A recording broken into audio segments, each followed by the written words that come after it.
Hepinize merhaba arkadaşlar, ben Çağrı. Bugün sizlere mouse imlajlarını nereden buluyorum onu göstereceğim arkadaşlar. Ben bir mouse imlajımı seçtireyim mesela şuradan. Şöyle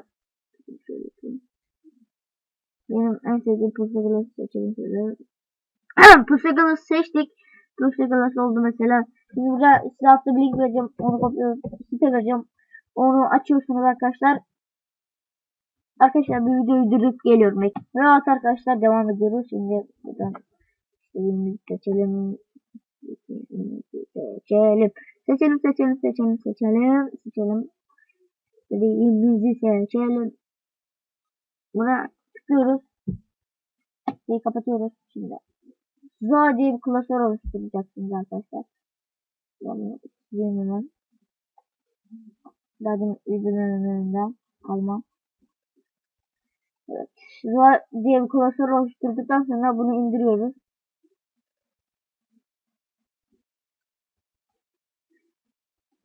Şimdi bunu açıyoruz.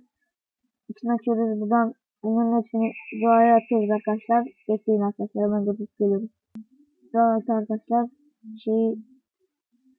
Zoa'yı açtıktan sonra ve install'a sağ tıklıyoruz, yükle diyoruz, aç diyoruz.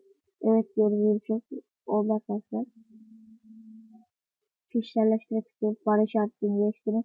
Buradan neden like seçiyoruz, oluyor arkadaşlar. Like yorum atmayı unutmayın. Hoşçakalın ve bay bay.